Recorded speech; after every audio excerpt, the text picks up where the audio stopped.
Thank you for reaching this video. If you're here to watch what I'm putting out, last video was very fun. We went over DHCP server install and configuration. And for this video, our focus is going to be remote access and management of that access. Now, with remote access, we're going to discover a few things, at least in general. Remote server management, configuring VPN, remote access management, and then remote management using secure shell. Right. So we're going to perform remote server management using remote desktop or RDP, remote server management using PowerShell, configuring a VPN connection, and configuring Windows Firewall for a VPN connection, and a few other items that we have that we're going to go over today as well.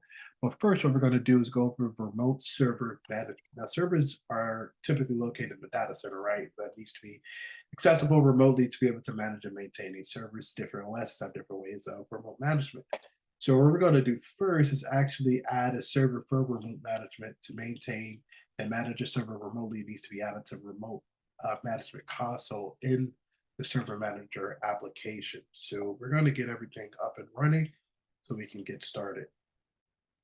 So now that we got it up and running, we're going to take a look at all of our servers, right? And then we're going to take a look here and start our performance counters. And while that's doing that, I'm going to swivel over to DMO1. And we're going to take a look at the server manager for this server as well. So essentially, we're going to do the same for this one, right? We're going to take a look at all servers, and then we're going to open this up to start the performance counters. All right.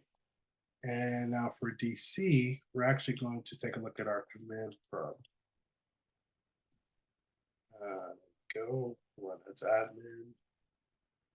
All right, perfect. So now what we're going to do is, I'll explain in just a moment.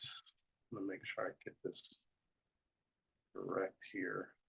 I'm going to do a proxy server.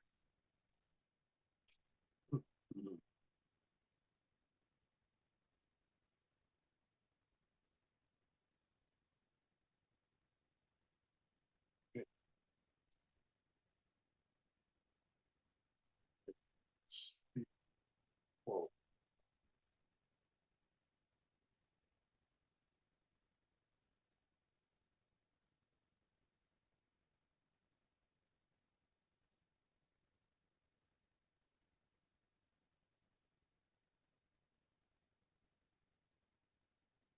I think that's correct.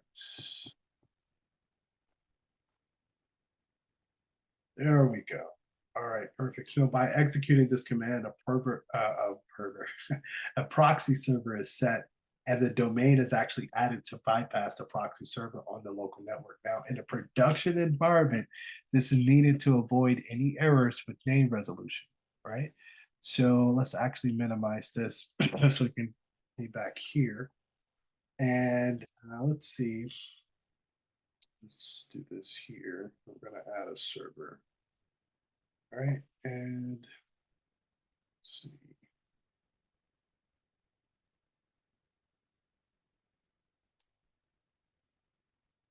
Fine. Let's get that one here. And oh, right. Forgot. All right, so just going to click OK now that we have DMO1 added, or it's at least in progress to be managed to be added. Right, and it's going to enable the remote management of the specific server using Server Manager.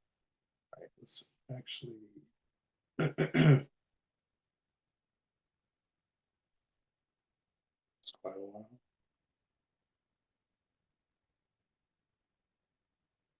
Okay, but nonetheless, now remote server management using remote desktop. So this can be achieved by using a remote desktop connection, naturally, which I've done in prior videos. Now, after the server has been added to the server pool, remote connection can be established to manage that server. So I'm technically connected to DCL1. With the manager still open, I'm actually going to do a remote desktop connection. Naturally, I'm the admin, so I have that password. So now that the connection is established, we see now DMO1 ends on top, even though I'm inside of DCO1 technically, right? So let's see, actually go back to the dashboard here and add roles and features. Let's see. Yeah, this is fine. Okay, so just clicking through, right?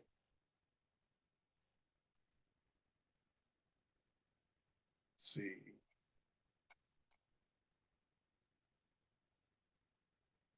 I'm gonna do a backup here. Of course, we're gonna install. All right, so the install has completed. So I'm actually gonna close this out and close the session, actually. Now, a remote desktop connection was used to install the Windows Server backup feature on the remote device, DMO1, right? So, a remote desktop connection can be used to manage servers remotely without requiring access to the device locally. For example, if a server is located in a data center, which I mentioned earlier. Now, we're going to take a look at remote server management using Windows PowerShell, which I've done in another video as well. But this is part of our network series. That was part of our cybersecurity series.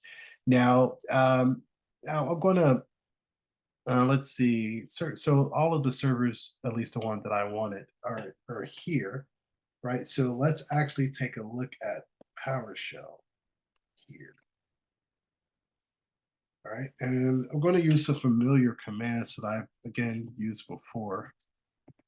Let's see. Network load balancing.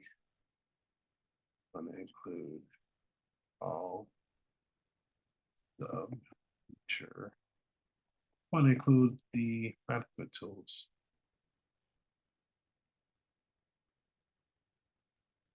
All right, collect some data. Now, after the command has been successfully executed, I'll get a success code once this is finished. All right, so it has been completed. So success true, no restart needed. And it was a success. So we're good to go here. So now I can actually close this out and close this out as well and swivel over to DMO1. And we can take a look at the network load balancing manager here. Let's see. Where's this guy?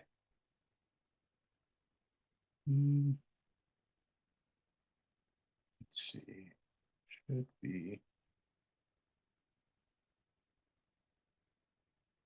Should be under here. So I'm gonna check for the network load balancing manager here.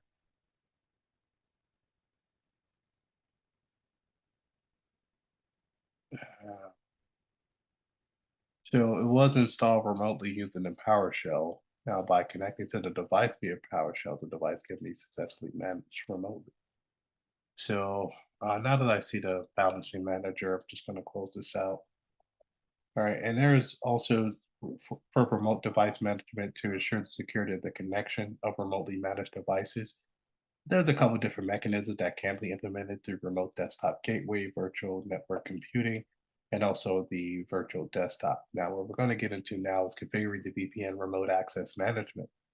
Now, a virtual private network or VPN can be used to securely connect geographically dispersed networks, depending on the network, depending on the different types of VPN connections, like a site to site or a client to site VPN. What I'm going to do now is install not remoting, routing and remote access, which again, I've done on a prior video as well. So let's actually add some roles and features to do this. So we're just going to get here, all right? And we're gonna do remote access. Then we're gonna hit next. All right, next again. All right. Let's see, do I need these here? Yeah, gonna add these features. Then next, next, install.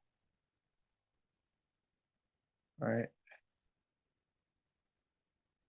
All right, so now that's completed, I can configure a VPN connection to ensure remote devices can connect to the internal network. And one has to be created and configured, right? So I'm actually going to head to remote routing and remote access here. Actually, that's not it. Let's see.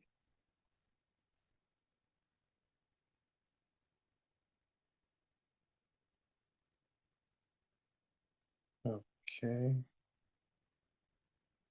So now we have the routing and remote access window up here. So I'm just going to, and just also want to point out that there is a red arrow pointing down, right? So we're actually going to configure this, right? So we're going to hit next here. Remote access, that's fine. Should be able to do VPN here. Let's see.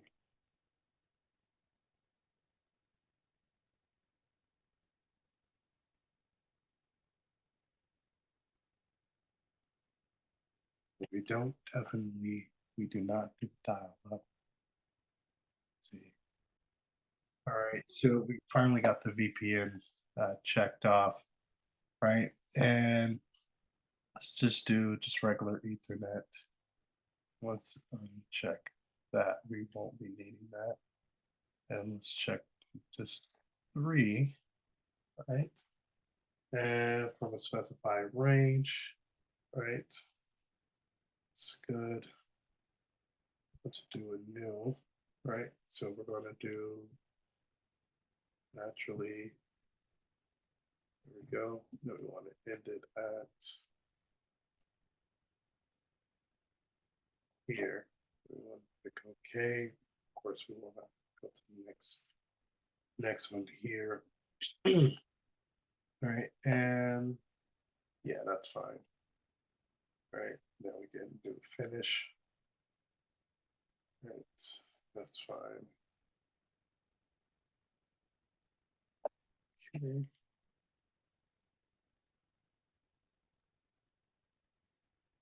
Perfect.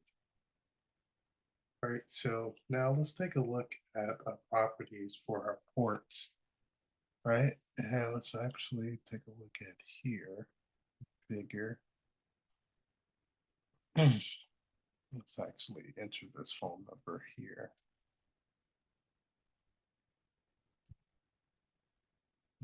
Okay.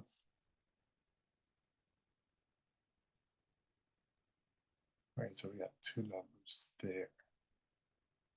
Actually, let me take yeah, that's fine. Okay. All right, perfect. Click OK here. All right, and we can actually close this up as well. Now we can configure Windows Firewall for this VPN connection that we're setting up to ensure that remote devices can connect to the VPN. The firewall needs to be configured to allow these connections. So let's actually head to Windows Firewall. Right, and mail rules naturally. Let's see. We're looking for routing and remote access. Let's see. Go.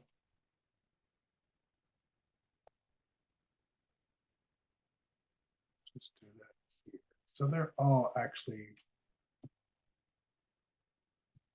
I was looking to make sure that they're enabled. It looks like they all are, so that's good. We can actually close this up then.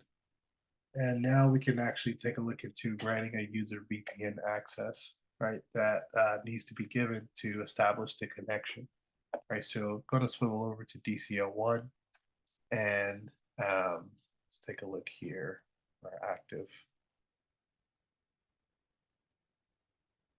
directory here. Let's open this up a bit. Okay, and I see the administrator.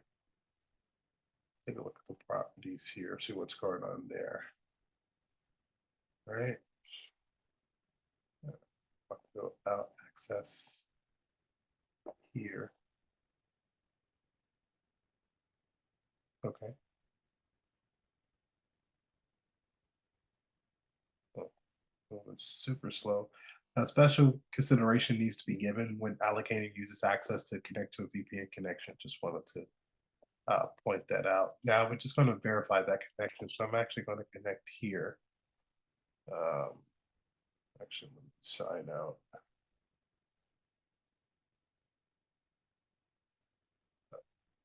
Let me do one thing here.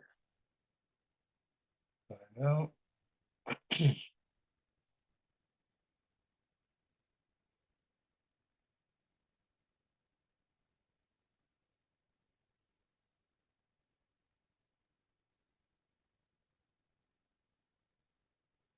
All right, perfect.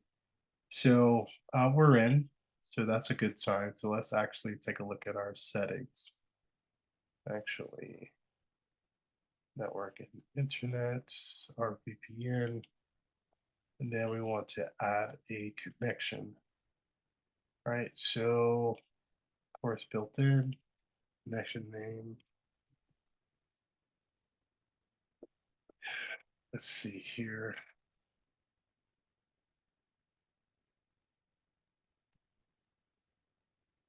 Let's make the type.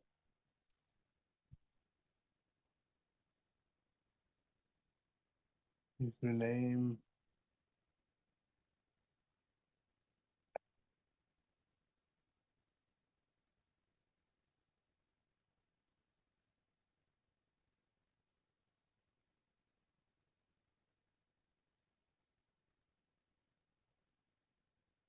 And password.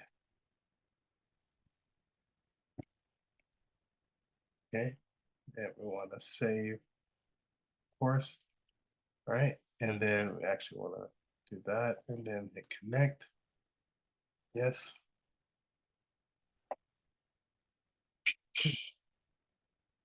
Or actually, let's see. Let's right click here and open this up. All right, let's actually change the adapter settings. All right, let's take a look here.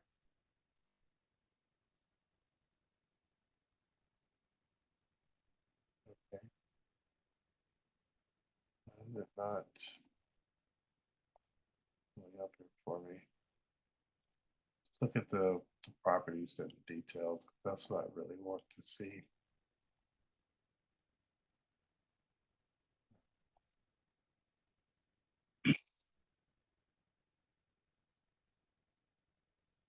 Yeah, it doesn't let me take a look at the status or anything.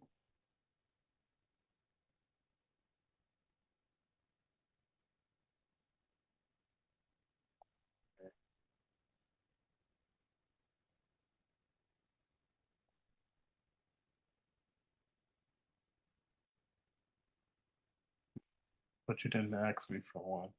That's interesting. All right. So let's take a look at a few things here.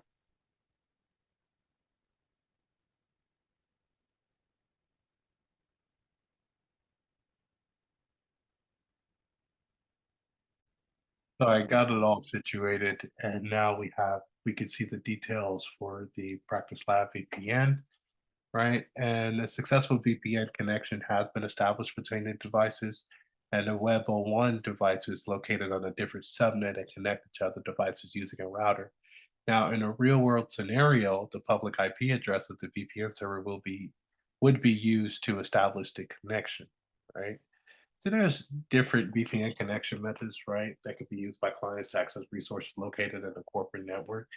When configuring a VPN connection method, special considerations, as I mentioned before, needs to be given to the authentication and authorization to the resources. In other words, who will have access and what will be available to access using that VPN connection. You have client to site VPN as well as clientless VPN. And I could probably get to those in another video, but we're going to move forward now with remote management using Secure Shell. So Linux devices can be managed remotely by connecting remotely using a secure shell connection. Now, this is a secure way of connecting to a device's terminal interface. Now, what I'm going to do, at least start off with, is enabling secure shell for a Linux device. I'm actually going to swivel over to DMO1, and I'm actually going to open up Microsoft Edge here. I'm actually going to head to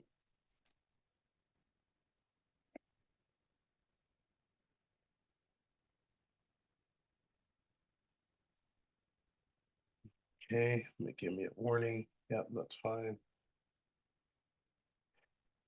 And we're all unsafe over here, so that's good.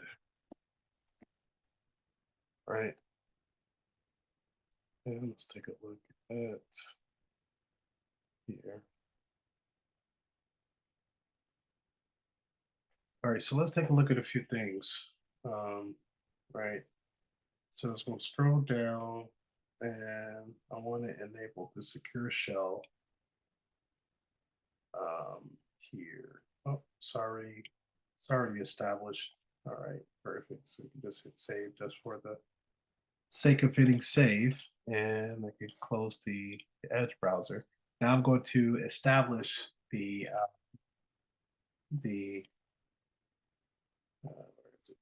going to establish a secure shell connection using PowerShell. Now, as I mentioned, Linux devices can be managed remotely using this type of connection, right? And these type of connections can be established using PowerShell, which is what I'm about to use now, right? And so it can be established. Let me stop talking so much.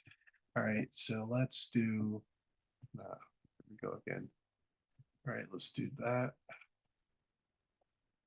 Perfect. Are you sure? Of course. Always sure.